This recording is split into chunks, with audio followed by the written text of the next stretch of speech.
Welcome to December Narrative Medicine Rounds. I'm Seth Prins. I'm Assistant Professor of Epidemiology and Sociomedical Sciences at the Columbia University Mailman School of Public Health. I'll be introducing our speaker and moderating the Q&A.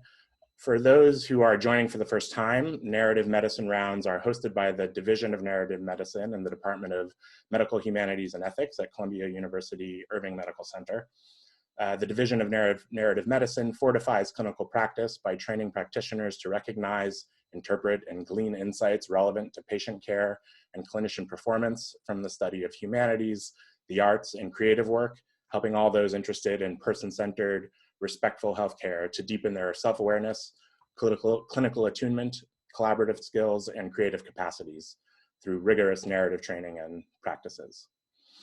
So before I introduce our speaker for tonight, I've been asked to mention a few basic Zoom ground rules to ensure that the program goes smoothly. So first, please keep your microphone muted to cut down on background noise during the program.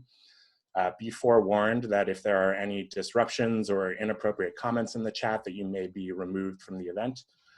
We're going to lock the meeting in a few minutes for security reasons. If you leave the meeting or your connection is broken after we lock the meeting, you won't be able to return. However, please know that after the event or day or two later, you're going to get an email with a link to a recording of the event. So you'll be able to watch the full talk at that time. In the unlikely event that we have a Zoom intrusion, we will terminate the event right away. Unfortunately, we have done everything we can to make sure there will be no interruptions, but if there is, you will get a new link in your inbox to a new session as quickly as we can administer one. During the talk, we ask people to keep chat interactions to a minimum. As we get closer to the Q&A part of the event, we will invite you to submit your questions via chat for our speaker. But before then, we won't be monitoring the questions, so please save your questions to type into the chat until the Q&A period. The event is being recorded, as mentioned. Everyone will get the link to it in a day or two after the event, and you can share it as you wish. And at the end, we'll have a link to the online bookstores to order books or find more information about our speaker and about the Department of Medical Humanities and Ethics and the program in narrative medicine. So with that housekeeping out of the way, I just wanted to start off by acknowledging that whether we are gathered virtually or in person at Columbia University, events like this are hosted on the occupied and unceded land of the Lenape, Rockaway, and Canarsie peoples. And so I ask you to join me in acknowledging the Lenape, Rockaway, and Canarsie communities, both past and present, their descendants, as well as future generations. We also sit in spaces funded, governed by, and named for families who derived their wealth from the transatlantic slave trade and plantation slavery. And so I ask you to join me in acknowledging the enslaved African peoples, their elders, both past and present, as well as their descendants and their future generations. We must also acknowledge that Columbia University was founded upon the exclusion and erasure of many indigenous peoples, and that slavery has been intertwined with the life of the college and university. This acknowledgement demonstrates commitment to beginning the process of working to dismantle these ongoing legacies of settler colonialism, violence, slavery, displacement, and migration through ongoing education and representation. With that said, I'm thrilled to introduce Professor Alex Vitale. Dr. Vitale is Professor of Sociology and coordinator of the Policing and Social Justice Project at Brooklyn College and a visiting professor at London Southbank University. He has spent the last 30 years writing about policing and consults both police departments and human rights organizations internationally. Professor Vitale is the author of City of Disorder, How the Quality of Life Campaign Transformed New York Politics, and The End of Policing. His academic writings on policing have appeared in numerous academic journals, and he's also a frequent essayist whose writings have appeared in the New York Times, the Washington Post, The Guardian, The Nation, Vice News, Fortune, and USA Today. He's also appeared on CNN, MSNBC, CNBC, NPR, PBS, Democracy Now!, and The Daily Show with Trevor Noah. I also think it's safe to say that Professor Vitale has helped to amplify the scholarship and ideas and demands of decades-old social movements and community organizations, and bring them to a wider popular audience, particularly the work of scholars and organizers like Ruth Wilson Gilmore and Miriam Kaba and Angela Davis. And so we are so grateful that, that his work has helped to amplify those voices. So please join me in giving a warm welcome to Professor Alex Vitale. Thank you, Seth, for that lovely introduction and land acknowledgement, which is most appreciated. I'm coming to you live from my 9-year-old's daughter's room in Park Slope, Brooklyn, while my wife teaches her social work practice or policy class in another room. So we all have to make adjustments under these circumstances, and I'm seeing the lighting is not ideal. I apologize. So I've prepared kind of a new talk for this evening. I was really pleased to get this invitation, and it caused me to think a little bit more deeply about a couple of questions that might be of interest to folks either in or writing about the medical profession. Now, I've spoken a lot over the last several years about some very sort of low-hanging issues almost. The need to get police out of the mental health business and to actually bring in clinicians. The need to get police out of the drug business and turn it over to public health authorities. The need to replace police in schools with counselors, mentors, high quality after school programs, wraparound services. And we're seeing real progress made on these fronts. Over the last year, large numbers of cities have created new crisis response capacities that put non-police crisis teams out into the field, often integrated into 911 systems, to respond to people having a mental health crisis, a substance abuse crisis, a homelessness-related crisis. We've seen a growing number of cities scale back or eliminate school policing. And these are definitely core demands of the defund the police movement, a term that I never really used before this summer. It was not in circulation, but captures one important element of this new moment, which is the rejection of a whole set of superficial police reforms that are typically talked about, and that I'll discuss at some length later. But today I want to focus in more concretely on the question of violence. One of the criticisms of this movement has been that it doesn't have enough to say about violence. And that criticism is often mobilized by police and those people who make their living working with and advising the police. And they have tried to use this issue of violence to undermine the validity of a whole range of demands about the over-policing of our most vulnerable communities. So one of the architects of this criticism is Thomas Abt, who's been at the Harvard Kennedy School, is a former prosecutor who has spent his career working with police using the criminal justice system to try to address community problems. So in his book, Bleeding Out, he opens with something I think would be interested to people in the narrative medicine field. So if you'll indulge me, I'll just read a quick little bit here. Imagine this: you are a trauma surgeon working the midnight shift in an urban emergency room. A young man lies on a gurney. He has been shot in the thigh and is bleeding profusely. Without assistance, this young man will die within minutes. As his doctor, what do you do? Or more precisely, what do you do first? Then he goes on to say, do you worry about his education, how he's dressed, his family history? No, of course not. Instead, you take the only sensible and humane course of action available at the time. First, you stop the bleeding. Because unless you stop the bleeding, nothing else matters.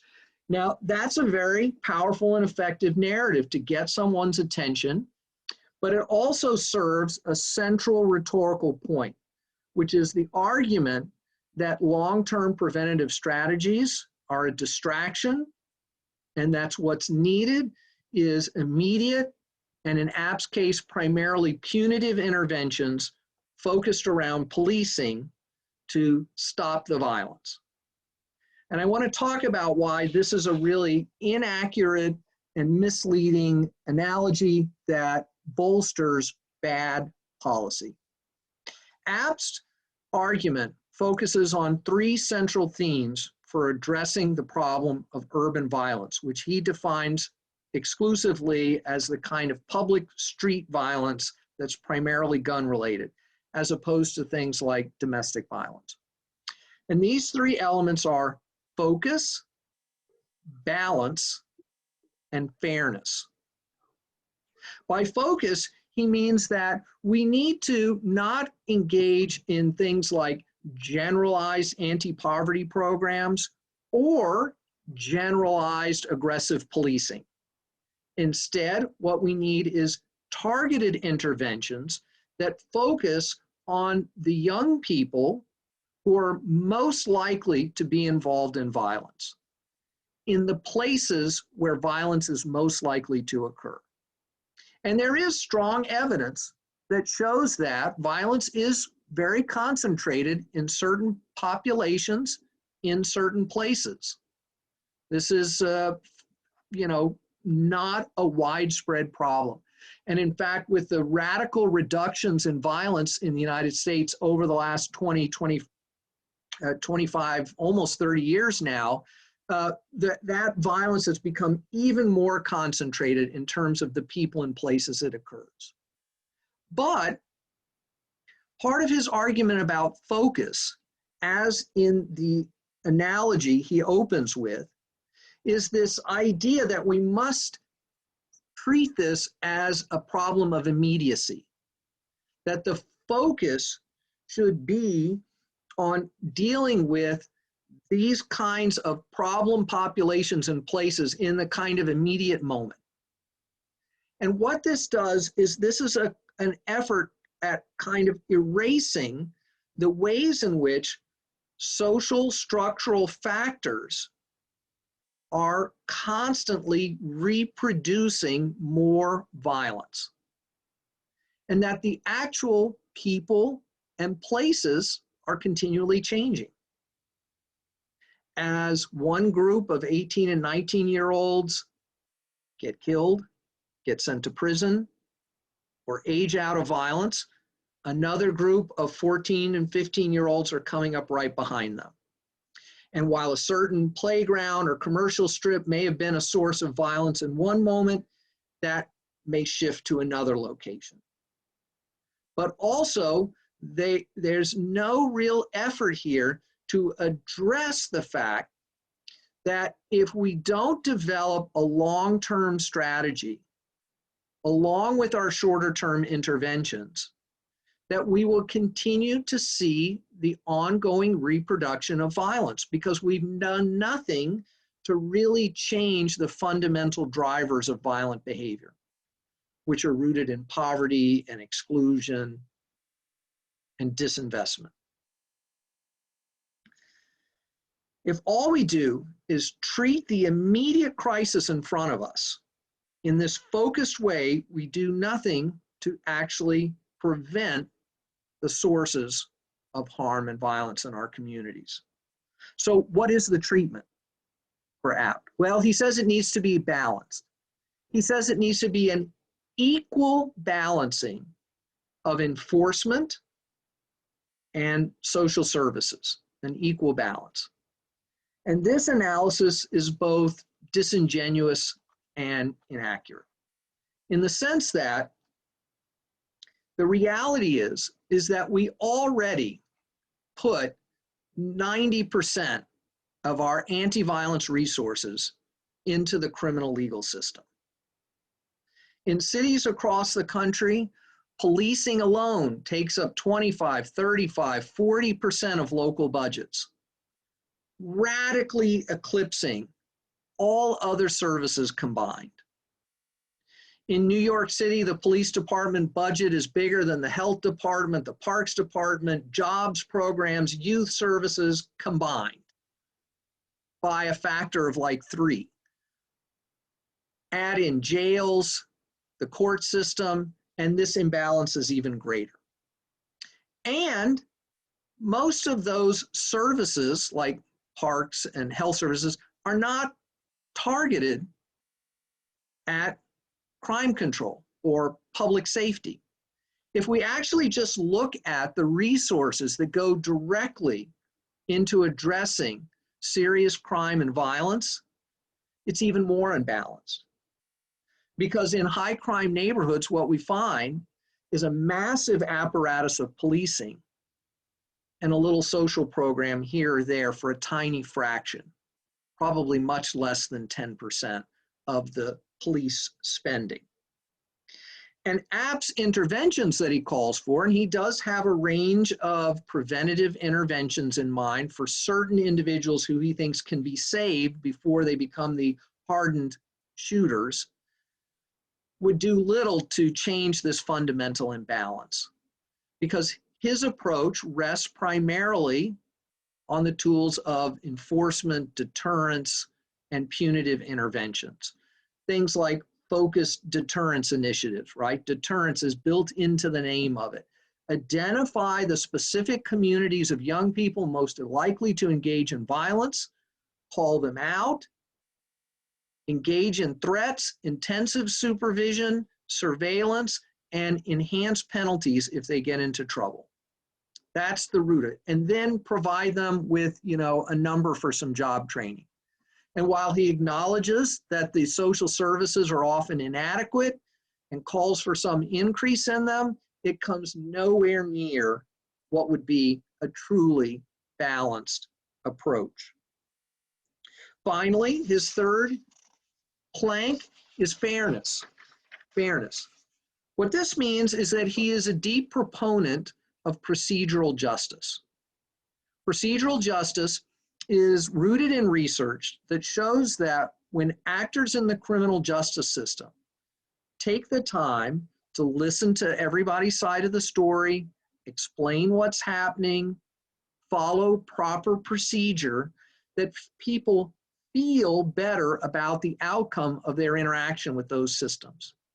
Even if they end up getting a ticket, even if they end up getting a fine, or even if they end up sometimes getting arrested or incarcerated as a result, they feel better when the system bothers to listen to them and do things properly.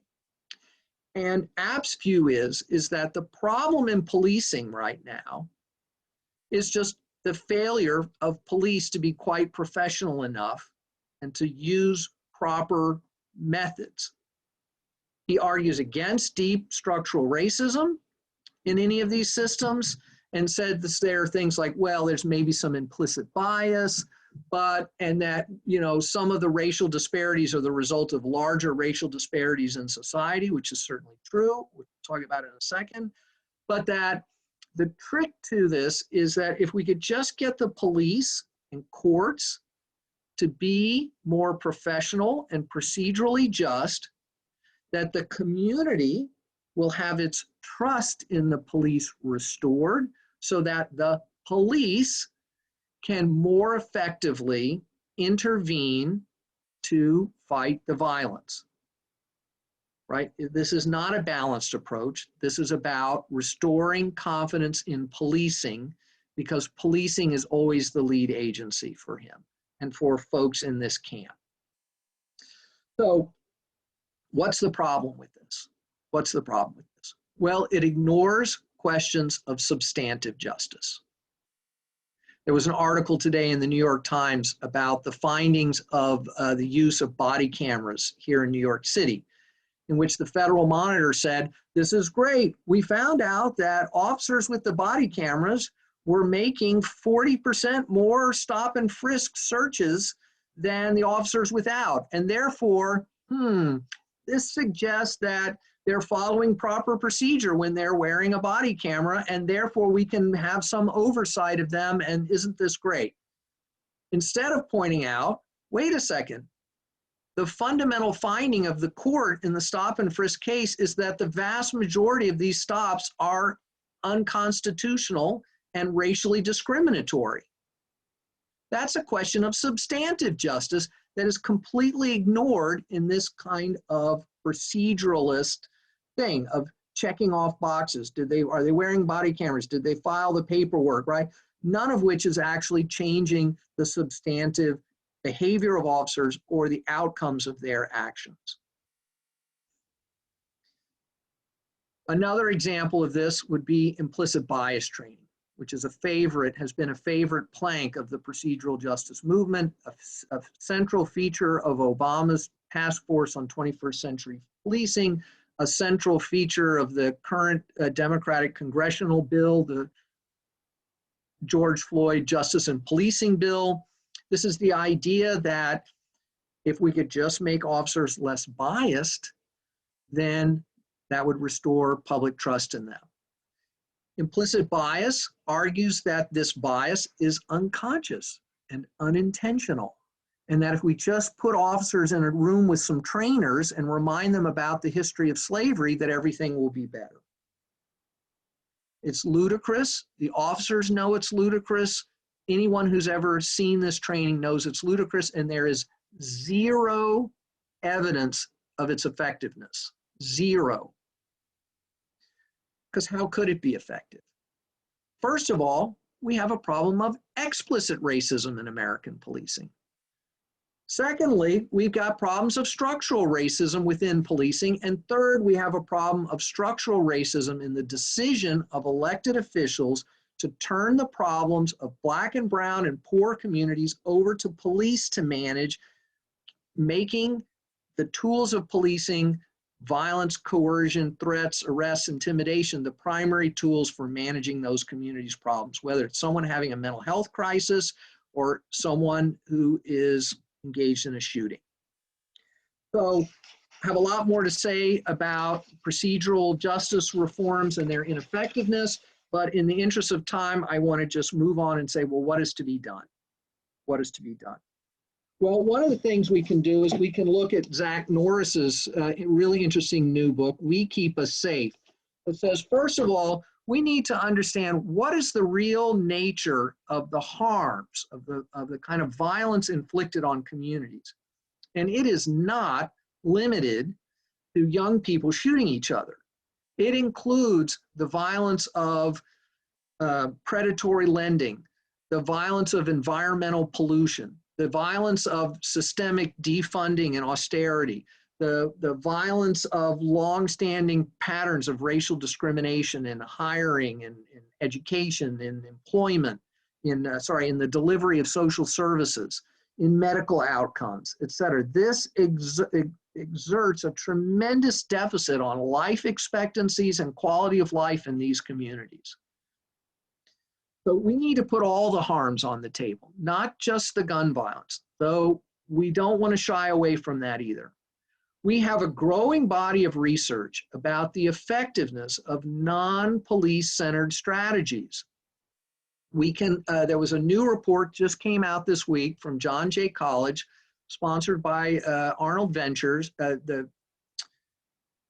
Arnold Ventures, sorry, that shows that there are some really excellent data-based approach, evidence-based approaches to this. We need to expand cure violence-related models that rely on credible messengers who are hired from within the community to work with young people who are most at risk of engaging in violence, and try to break that cycle of violence. Because one of the things that there's sort of universal agreement on is that this violence is not really organized. It's not really tied to like drug operations or even gangs as we conventionally think of them.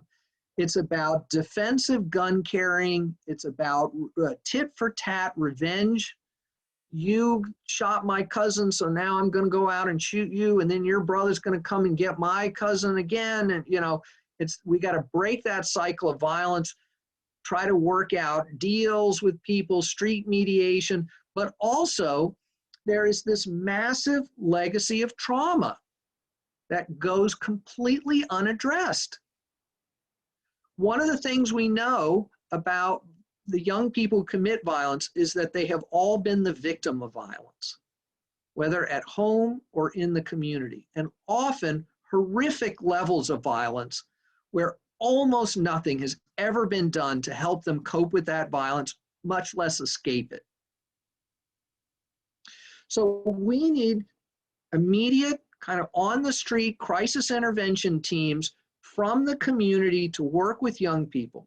We need a system of engaging people about trauma. We also need to give young people paths to real stability. And one of the things in the John Jay report and also in this excellent brand new book by Elliot Curry, A Peculiar Indifference, is that this is a question of poverty.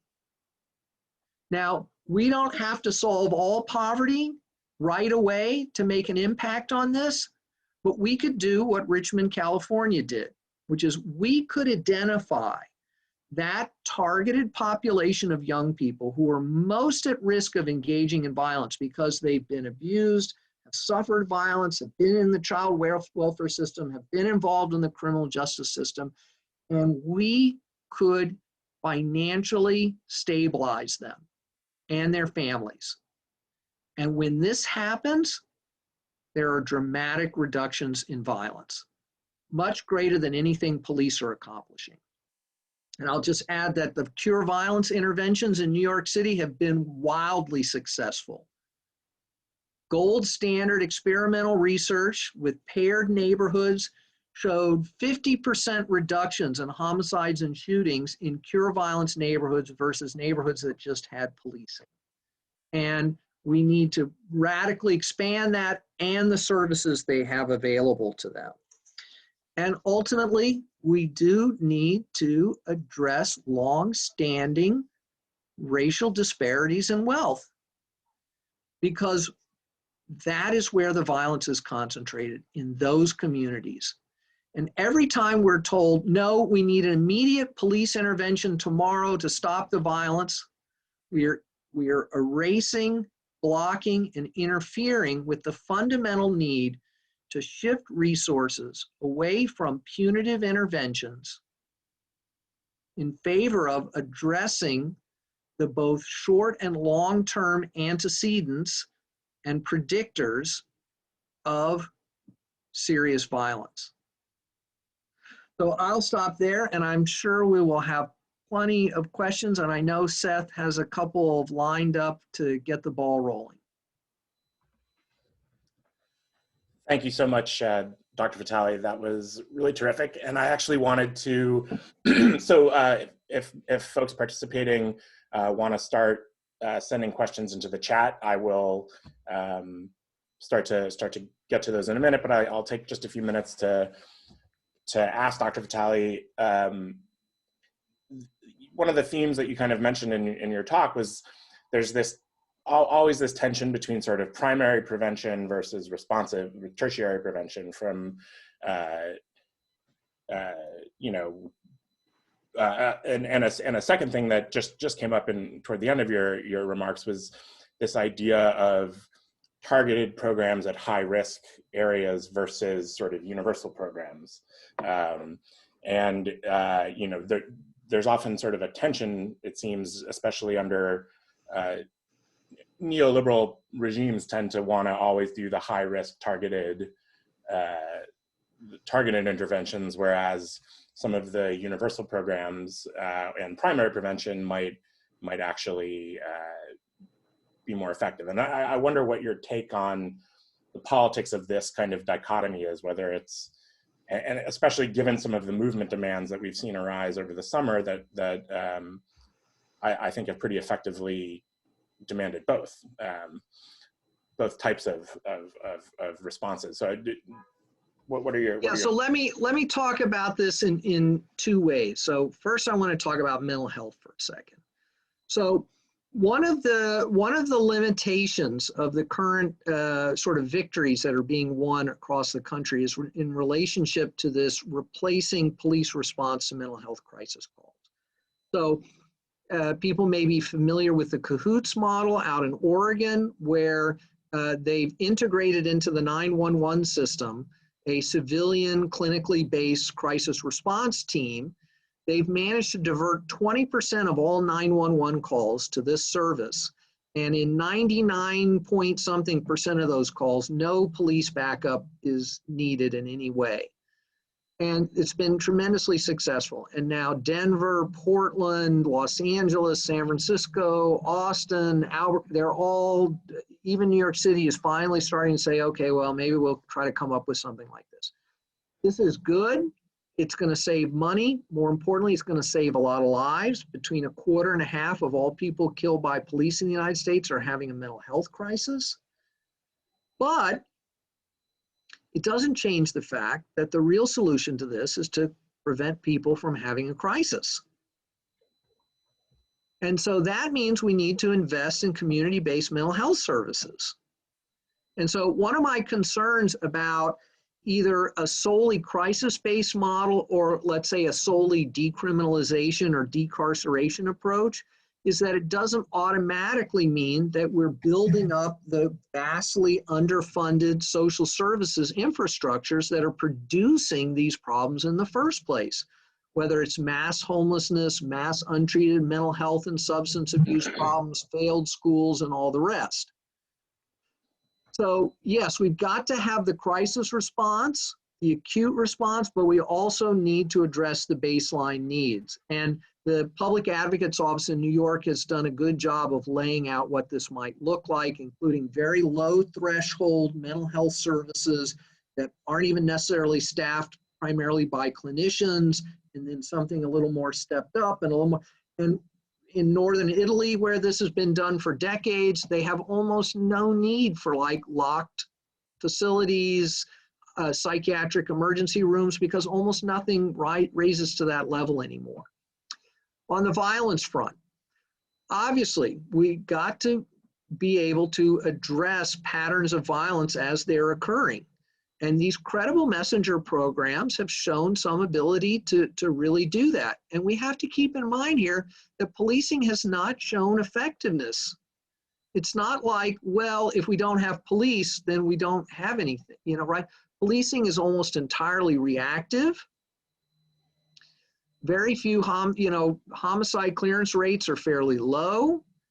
Other kinds of violent crime, it's even lower. In fact, other kinds of violent crime isn't even reported to the police because communities know that nothing really happens as a result of that report.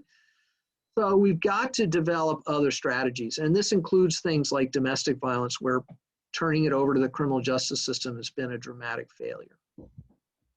And then we need to address these longer term issues. And these things are not mutually exclusive. And in terms of the politics, well, we're living under a regime of profound austerity where we're told there's no money. And then when social problems emerge because of the defunding of basic human needs, then the problem is turned over to the police.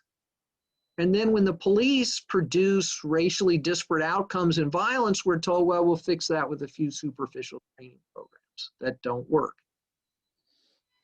I think following up from that, President Obama recently just said that so-called snappy slogans like defund the police are ineffective because you lose people, whereas others like Representatives-elect Cori Bush and Jabal Bowman quickly pointed out that Black communities were actually losing people to police and not to slogans. And so on the one hand, it seems like a lot of people maybe actually disagree with the specific policy proposals that are behind defund the police, and are maybe kind of afraid to just admit that they disagree with that, and so they attack the slogan instead. But on the other hand, it seems like a testament to the effectiveness of the slogan and the movement that behind it, that people maybe are a bit afraid to say that they don't want to redirect resources from police departments and into social and public health infrastructure. What's your take on President Obama's comments and on this kind of maybe centrist or liberal strategy of kind of attacking the slogan rather than the substance behind it? Yeah, well, I think you hit it on the head there in your final comment, right? I mean, first, I want to say that I don't have any particular investment in that specific three-word slogan. That was something that emerged this summer that would fit on a cardboard sign or a Twitter hashtag. And what it captured, as I mentioned before, is the fundamental rejection of police reform. When we look at like Minneapolis, that had adopted a huge swath of the Obama task force reforms, his task force on 21st century policing. They did it. They issued a big glossy brochure. We did it all. It's great, you know, and it just made no difference. The officers who killed George Floyd and stood by and watched, that had implicit bias training and de-escalation training, mindfulness training, they were wearing body cameras, they had new use of force policies and all the rest. It just made no difference because it just can't. It's not capable of fixing the problem. So Obama has been, you know, very committed to this proceduralist approach. His address to the nation early in the summer, I think, made him politically irrelevant to this moment overnight. It was really terrible, like he had heard and learned nothing. He continued to fall back on these superficial reforms. Now, more recently, he has both attacked the slogan defund the police, but actually held up some of the policy demands. You know, he tweeted somewhat disapprovingly about my book, but then my wife and my mother-in-law heard him on NPR and they said, it sounds like he's quoting from your book, word for word. So it's for some Democratic leaders, sorry, this is long-winded, for some Democratic leaders, they're fundamentally opposed to the policies. And they're using the slogan as a diversion. For others, I think there is a kind of genuine struggling with the political viability of it. I just had a conversation with a young African-American city council member in a city in upstate New York, who's obviously really interested in doing something about this, but he feels like that slogan is an impediment. And I said, look, I don't use that. There's no need for you to use that phrase. Just do the work. Start developing these concrete policy interventions so that we can reduce our reliance on policing. Thanks. So I'll ask one more question. I think maybe a little bit more targeted to the audience here, which is the fields of medicine and my home discipline in public health. And then I'll start to get to some of the audience questions. But, you know, what's your take on how medicine and public health have potentially been complicit in expanding police power by kind of collaborating on programs or research that reinforce or reproduce the current role of police in society, some of these reformist reforms versus non-reformist reforms, and how do we move past that? What's your take on that? What are the primary institutional and structural barriers for clinicians and researchers to do really critical work versus, you know, what I'll call sort of collaborationist work with the police departments? Now, I'm not an expert on the sort of collaborationist, if you will, research agendas. I want to first just talk about deficits, right? We efforts at rational research into drug policy has been actively and intentionally blocked by the federal government.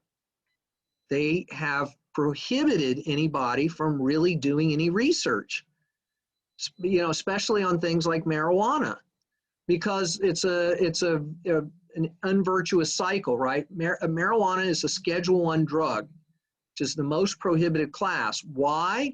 Because they claim it has no valid medical usage. So heroin may be dangerous, but it does have a valid medical usage, which is it's an opioid, et cetera.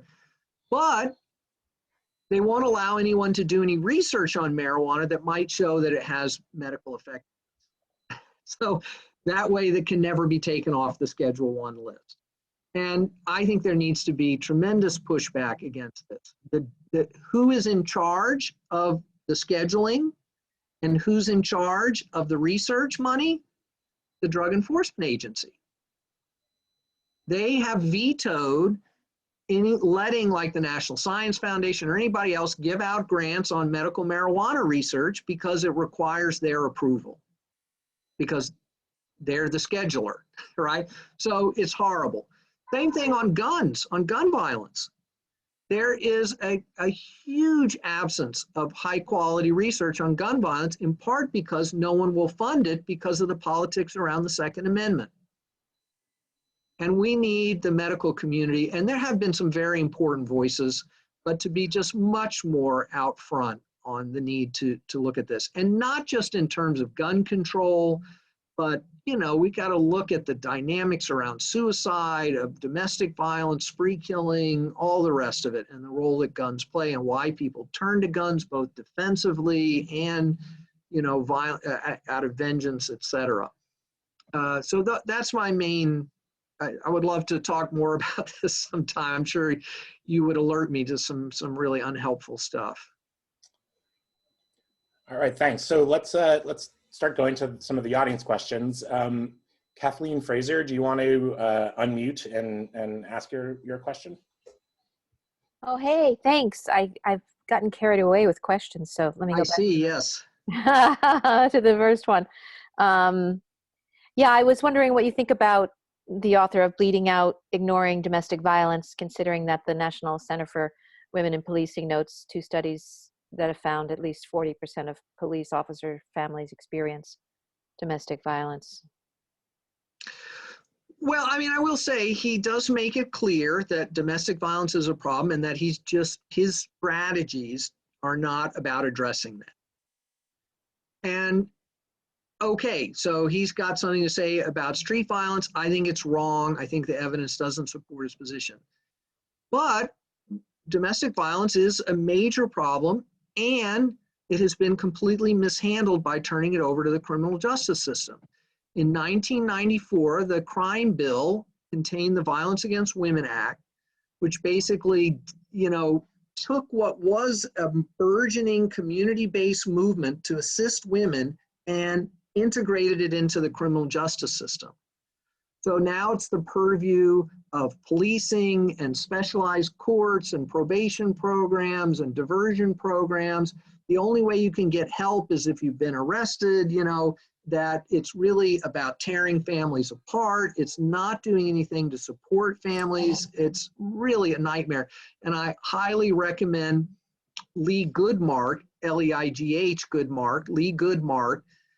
She's written a book, Decriminalizing Domestic Violence. She has spent decades running a domestic violence clinic at University of Maryland Law School and just feels no women have been helped by turning this over to the courts and the police. It's really been a disaster. And that we have very concrete strategies for how to reduce the vulnerability of women and help restore families, and we just won't do it. We just call police who either don't do anything or start arresting people, which does nothing to really address the underlying problem. Or the desires of the family members, which are almost always that they want the family to get fixed.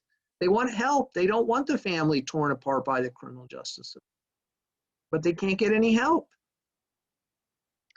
Can I piggyback my other question, which has to do with this, regarding the history of policing, if you could speak to that from Sure. the slave patrol, and then also regarding police violence against Black, Indigenous people of color who are women and trans folk. Well, let me recommend Andrea Ritchie's book, Invisible No More, which focused specifically on police violence towards those communities. And she gives a history that is much more expansive than mine. In my book, I give a history of what we normally think of as modern policing, which is something that's been around for about 200 years. She thinks of policing more expansively and goes back even earlier to American, colonial origins, et cetera. So I argue that modern policing, uniform, 24-hour professional law enforcement, civilian policing, begins in relationship to the dominant systems of economic exploitation that are present in the period about 200 years ago. And these are colonialism, slavery, and mass industrialization. And we can see that with, you pick any police force and you can see how its origin is rooted in one or more of these. The Texas Rangers were a colonial police force. I argue the first police force in the world that fits the modern definition is the Charleston City Watch and Guard, which is created to manage a mobile urban slave population. Northern police forces were created to manage the influx of rural European immigrants and form them into a stable industrial working class. So and the effects of this it's never been primarily about producing public safety. It's been about establishing social order. And women of color are not the beneficiaries of that social order, right? They are a source of exploitation, whether it's through slavery, colonialism, or today we have a post-industrial system, right, in which women of color have been relegated primarily to service professions at extremely low wages without benefits or any kind of social security in their lives. And then policing is layered on top of that to manage the consequences, to control that system. Thank you. Thank you. I'm sorry I missed Leila Canillo's question. If you'd like to unmute and ask your question. Oh, hi.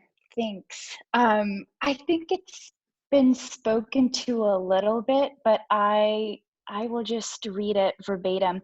So given our culture's obsession with capitalism, what do you think it will take to get federal support for these cure violence neighborhoods that you mentioned in that particular research article?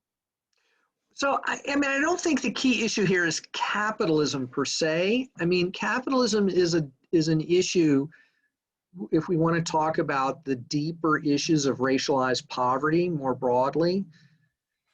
But to get cure violence, acute, immediate interventions in place, this is a question of local funding priorities, right? So New York City spends between $6 and $10 billion a year on policing, depending on how you count pensions and healthcare and stuff. So I argue it's $10 billion a year. And they spend about $129 million on all anti-violence efforts. And that's a big expansion over what it used to be. And so they could just, cut the police budget by 10% and radically expand, right? They could put 10 times more money. And then you would begin to at least get close to this idea of balance that Abt claims he's interested in, but he totally opposes doing anything of that sort. So it's a local political question about funding priorities, and that's what this defund the movement is, right? It is a very practical movement. It's rooted in lobbying city council members and going to budget hearings. I mean, that's really what these campaigns look like on the ground. And I've visited with dozens of these across the country over the last several years. They're developing people's budgets that are rooted in an analysis that policing should always be the tool of last resort because it's rooted in violence and racism and economic exploitation. And what we want is systems of care.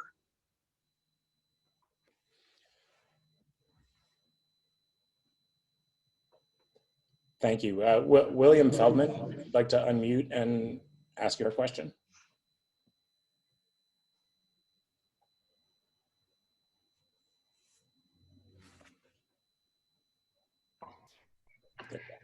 Yeah, I asked a question regarding, really addresses police training. My understanding, such as it is of police training, is that police are taught to dominate a situation that they go into where there is violence or potential violence. And it would seem that teaching police to de-escalate confrontational situations might result in fewer shootings. And this is a much more specific kind of concern than you've been talking about for the most part. But I am just thinking in terms of how improving the training and the protocols that police are expected to follow, how that could be changed so as to eliminate a situation like the George Floyd horror. It seems that they simply should have backed off. The man didn't do anything bad enough to deserve the way he was treated, even if he hadn't died. And how could training be changed to improve that situation? Great. So they had de-escalation training, all the officers who were involved in killing him. All the officers in the NYPD have had de-escalation training. And I don't think anyone who saw their behavior this summer feels that that was successful. But let's actually look at it a little bit. So one of the problems here, right, is that we're trying to reverse engineer solutions based on these episodic, high-profile, horrific incidents. So we look at that video and we say, well, what could we have done to change policing so that that horrible outcome hadn't occurred? And this was exactly what happened after the killing of Eric Garner out on Staten Island, right? Is people are like, well, what could have been done differently? Well, maybe if we had given them de-escalation training, they would have handled the situation. It's not possible, right? Because I would argue that even in the Eric Garner case, it was not like this gross escalation. And more importantly, what de-escalation would look like in that situation is anathema to the fundamental mission that police have been given. So on that day, those officers had been given orders by a high-ranking superior to clear that block. There was real estate development going on, there were complaints, and they were told, clear that block. And they get a very unambiguous message. Do what it takes to clear that block. Right? Eric Garner was accused of possibly selling loose cigarettes. They had 3 sergeants, 2 undercover officers, 3 more uniformed officers to get rid of Eric Garner. There was no real threat. He was not going to harm anyone. It was irrelevant because the minute he refused to comply with them,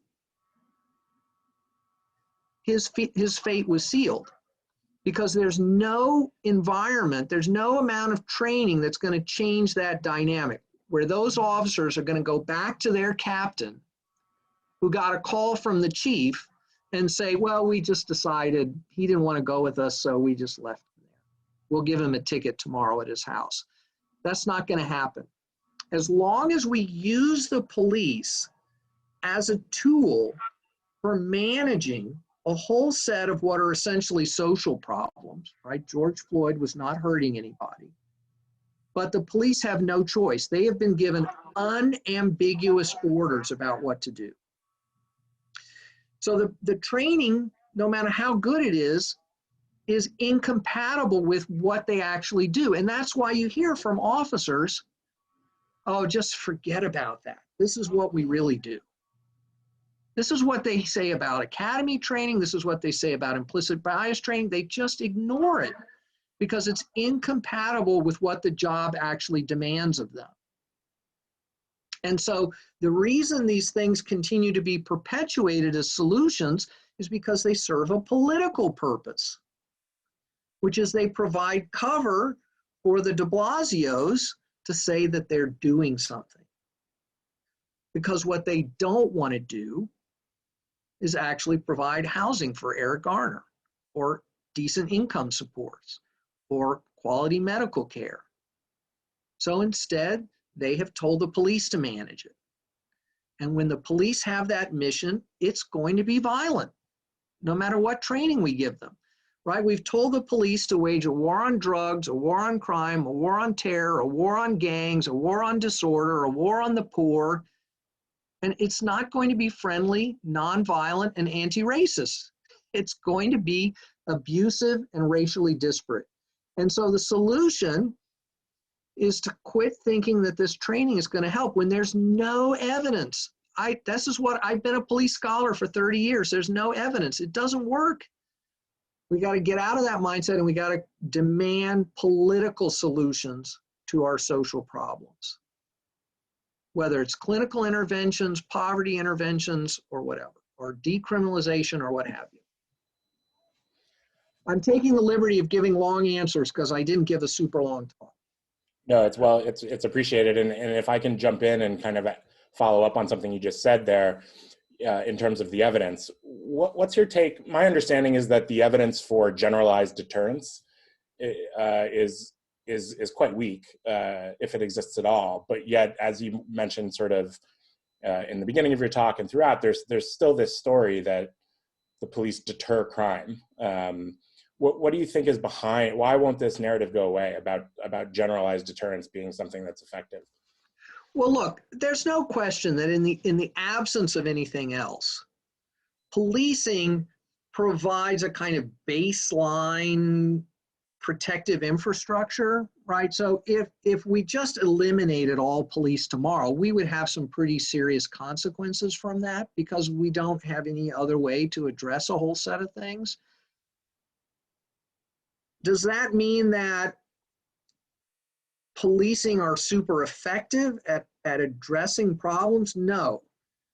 There are a few studies that are harped on over and over again by Apt and Patrick Sharkey and Matt Iglesias and these people that show that some targeted policing interventions can have some measurable beneficial effect. But then they apply to that a kind of infinite elasticity, which is to say, well, we increased policing by 30% and we got a 10% reduction. So maybe if we increase policing by 800%, we would get a 60% reduction. Well, that is just clearly not true, right? And the magnitude of these statistically significant effects is always very small. We got a 5% reduction in robberies by flooding a neighborhood full of police. And it doesn't tend to last very long. There are sometimes just displacement effects, et cetera. So no intervention is going to be perfect. The strategies I laid out are not going to prevent all violence. The question is, will it prevent more violence than what we have now with fewer collateral consequences? That should be the standard. And I think we've got more than enough evidence to begin shifting in that direction. Nivi Bijou, would you like to unmute and ask your question if you're still here?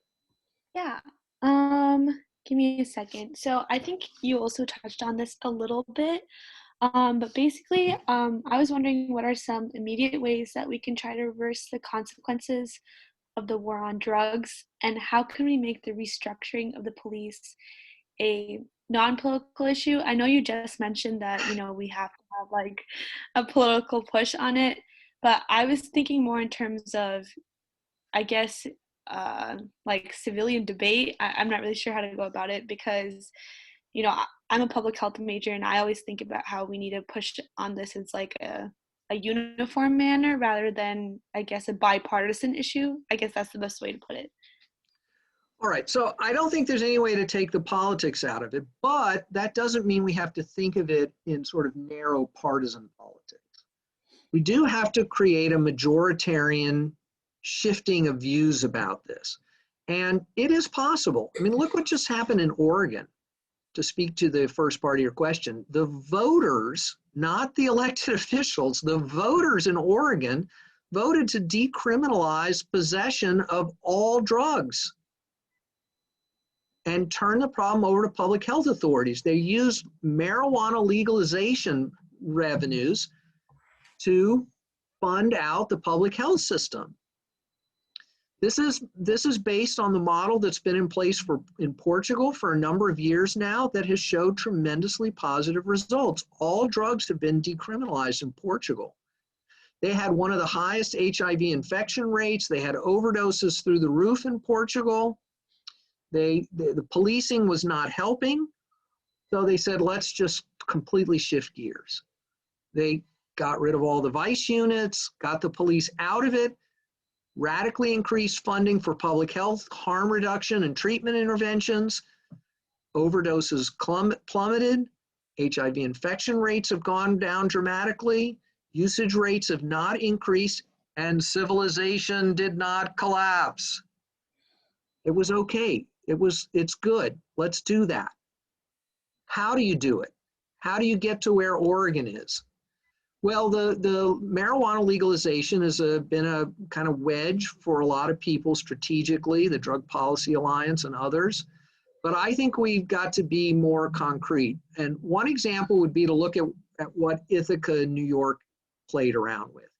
They elected a young mayor there who was, very skeptical about the effectiveness of policing and addressing their drug problems. So he brought in a bunch of experts to develop a plan with everything on the table. And then they took a kind of loose blueprint and they went out into the communities. They did focus groups, they did town hall meetings, and then they crafted the final plan based on that feedback and gaining political buy-in. It's called the Ithaca Plan. You can Google it. It's harm reduction, it's drug treatment, it's targeted economic development programs, it's youth intervention, it's great stuff, and it's not policing. And there's community buy-in for it.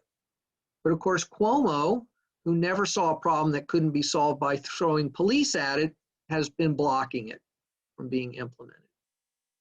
So, we got to take it up to the next level.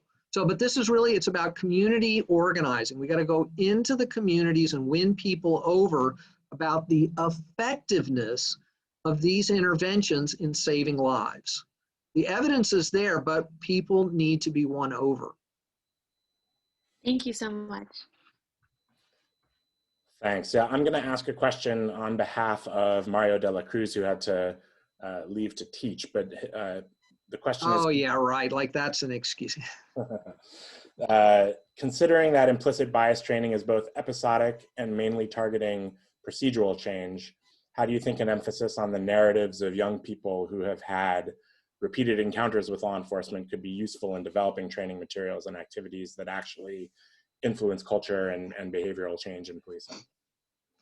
I found out that one of the sort of well-known trainers is even using some of my material in the training. My wife found out through her social work circles, and I'm just so pessimistic. I mean, as I said before, I've been doing this for 30 years, and I don't think policing can be reformed. It's just the nature of the beast. And it just, we need to understand it as an inherently harmful intervention.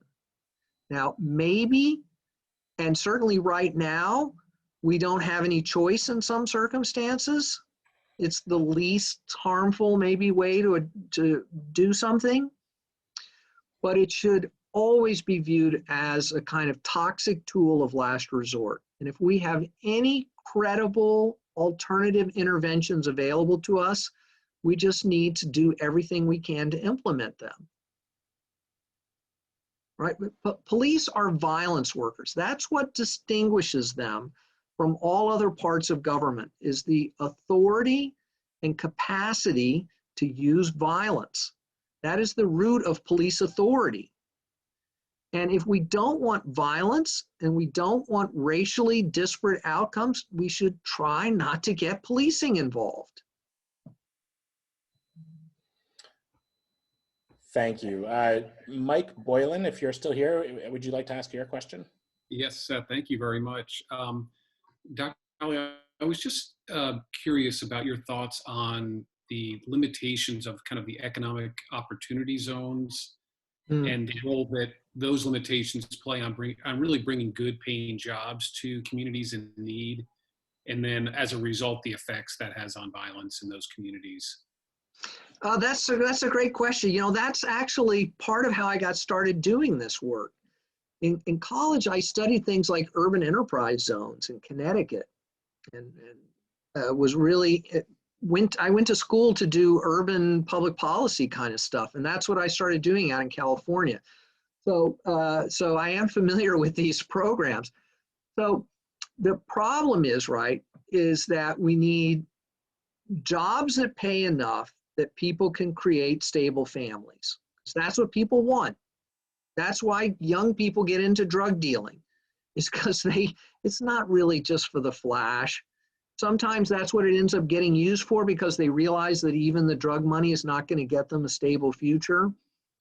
But so the problem is, right, that a lot of these urban incentive kind of zones and empowerment, they don't provide high paid stable employment enough to facilitate family formation. So it's not enough. But the other thing is that not all these young people are entirely job ready tomorrow. Not that they're not capable, but we've allowed poverty in some areas to become so entrenched and multi-generational that there's no one in the family who's had stable employment. They're so divorced from school and the workforce. So there needs to be the job readiness component.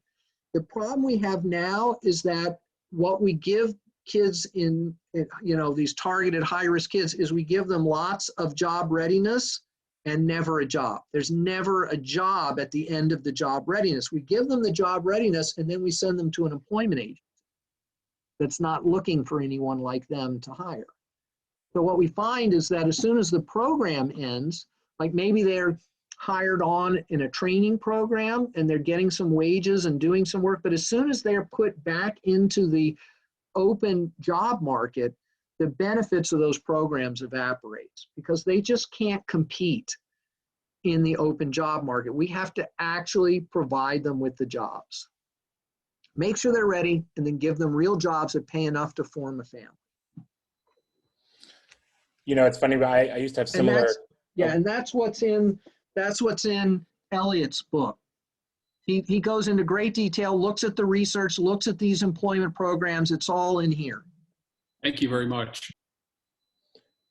Just on that point of things like job training, in my previous life in criminal legal system policy and mental health policy, there was this narrative that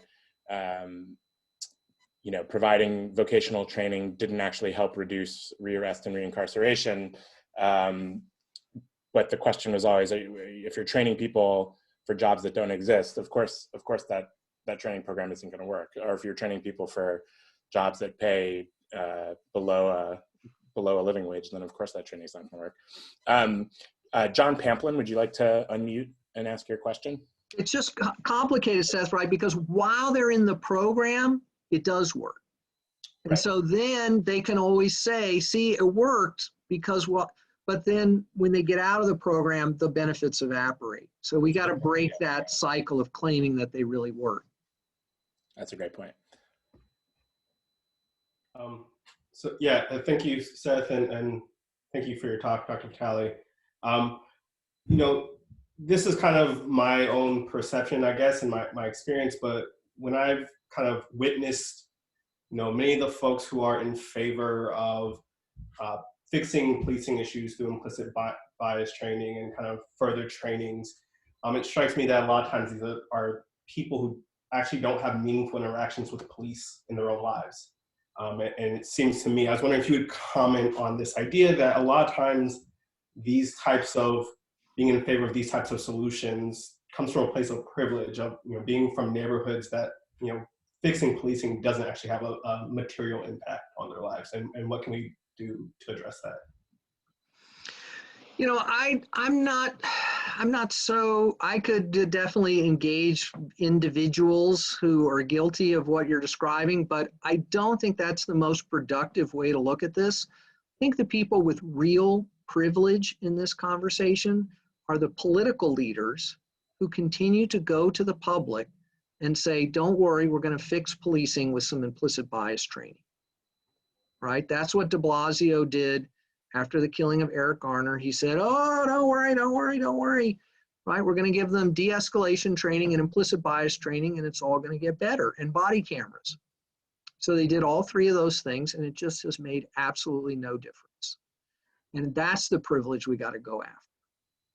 Yeah, there's some researchers getting rich off these trainings and building their reputations, and they should be, you know, we need to call them out. But ascribing it to their demographics or whatever, I don't think is so helpful.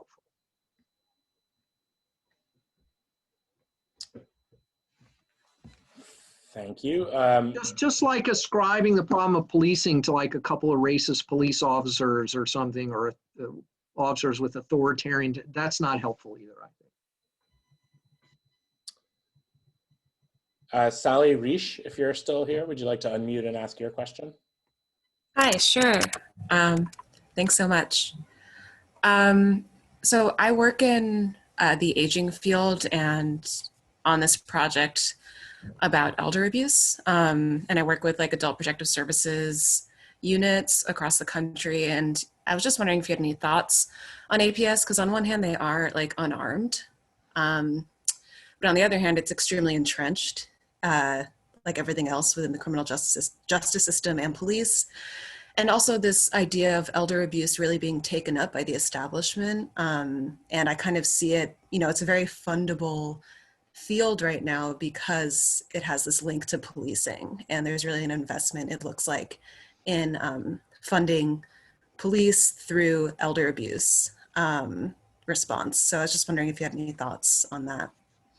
So this is like the domestic violence question, right? The 94 crime bill is kind of pivotal, both practically and symbolically, in creating this idea that social problems are going to be addressed through the criminal justice system, whether it's through specialized courts, policing, enhanced prosecution, whatever.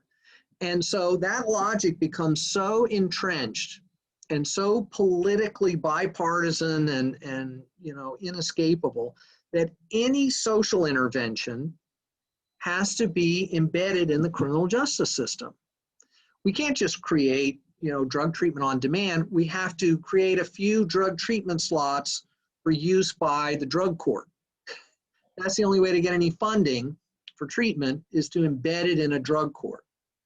So we can't get any funding to help families experiencing domestic violence unless it's connected to a probation program that only kicks in after someone's been arrested. Or we can't get support for seniors unless there's an allegation of abuse. So what are we doing to provide, and this is of course on an even more massive scale with child protective services. I mean, what a nightmare. This system is, if you look at the biographies of young people in prison for serious offenses, one of the leading indicators is that they were put in the child protective services system. And when you talk to them, they have been abused by that system. It's not just that the loss of family, which we need to try and prevent by fixing families instead of dismantling them. But that system just doesn't work. It's not that every foster parent or group home is abusive, but enough are that a huge amount of damage is being done. So with adult protective services, I don't know all the details about how that's implemented, but we need to get it away from the criminal justice system, and we need to get it away from an acute response, and we need to figure out how to empower older adults to live in safe environments where they don't have to worry about that, whether it's collective environments or living on their own or whatever, with support. That's really got it. That's the logic of what I'm trying to propose here. Thank you so much. Ellen Pilligan, I think, has a question on sort of when we're talking about police. Are we describing a homogenous thing, or is it actually quite heterogeneous? Ellen, do you want to unmute and ask your question? Sure. Yeah, it was occurring to me, you know, I just wonder how, in general, I'm sure there's data on this, how do the police act in and rates of violence, and also domestic violence and ultimately mental health type issues, addiction issues? How is it different in a very dense city urban areas versus smaller towns, more rural areas, where I guess I'm sort of wondering, you hear small towns, everybody knows each other, maybe people feel more connected. I don't know. I'm just curious of that difference from, you know, one end to the other. You know, these issues. yeah, a big factor here is inequality. And so we don't want to make the mistake of thinking that the inequality is all in urban settings. We've got a lot of inequality in rural and suburban settings too. And so what we see is that some folks, you know, get a kind of low-level service policing because they don't have public order problems that have been turned over to police because they don't have public order problems. You know, so that if you live in a really, you know, in Chappaqua in Westchester County, right, policing seems great because you really have nothing to do with them. They have nothing to do. They give warnings to people with broken taillights, right? The richest people in the country don't have to pay tickets because they only get warnings because the police are not fishing for drugs when they stop people for a broken taillight. They're just alerting someone to a safety hazard. But in a lot of rural parts of the country, you have tremendous poverty and inequality, and the policing is abusive there too. Sometimes it's racialized, but often this is about the targeting of poor white communities. And the war on drugs is alive and well in West Virginia, Southern Indiana, Ohio, you know, Southern Illinois, where you're talking about almost exclusively white populations. There are, of course, differences between rural and urban, between sheriffs and police. Sheriffs are elected, you know. You can get into that minutiae, but I don't think that that's going to really solve any of our problems for us.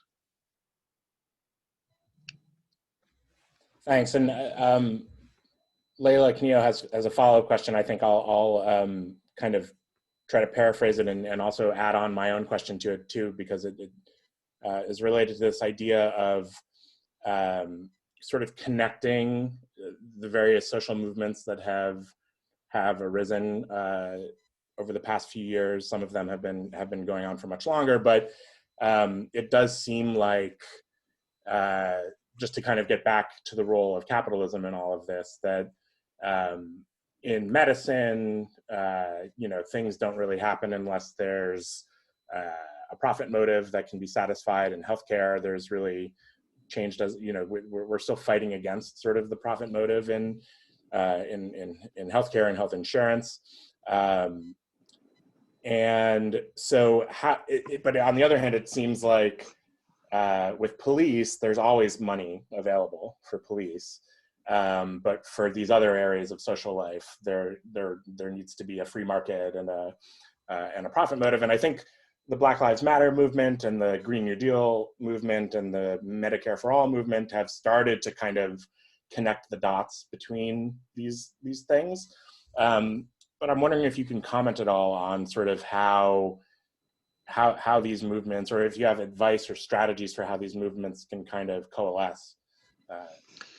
Medicare for All is a police reform initiative.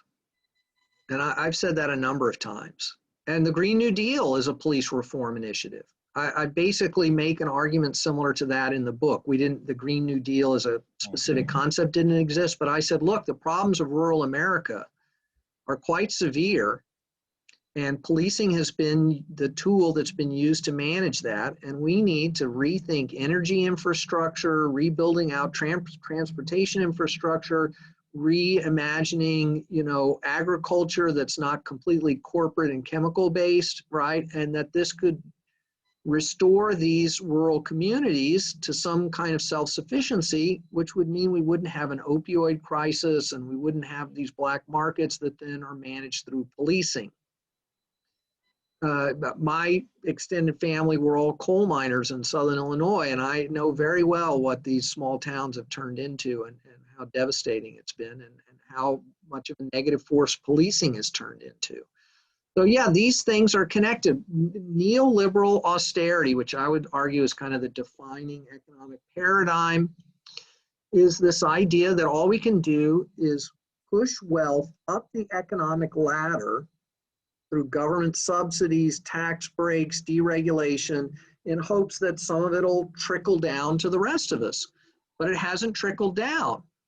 What it's produced is mass homelessness, mass untreated mental health and substance abuse, failed schools, failed social services institutions, black markets, drugs, sex work, all the rest, because of economic precarity, and then policing is used to put a lid on all of that. So if we don't begin to address the fundamental nature of those regimes of exploitation, then politicians, will continue to just turn it over to policing. And that's why they're against the defund movement, right? It's because they've benefited from those arrangements. If I can get the police to get rid of the Eric Garners, then I can make the downtown real estate deal I want to make, where they give me a bunch of campaign money and I give them a zoning variance and a tax break. Thanks. Yeah, well, I think on that note, unless there are any further questions. And just to extend that, to build luxury housing that displaces more people into homelessness. Yeah. To complete the circle. Yeah. Yeah. Yeah, and I wonder if some of the things that we were discussing earlier about people kind of attacking slogans rather than the specific policy proposals is born of a fear of these various movements kind of finally coming together. Yeah, what we've seen on the streets, right, is this melding of Black Lives Matter and the remnants of Occupy Wall Street as kind of embodied in like Democratic Socialists of America. And a lot of these people share this basic analysis, and they are running for city council seats and mayors and school boards all across the country, and a growing number of them are winning.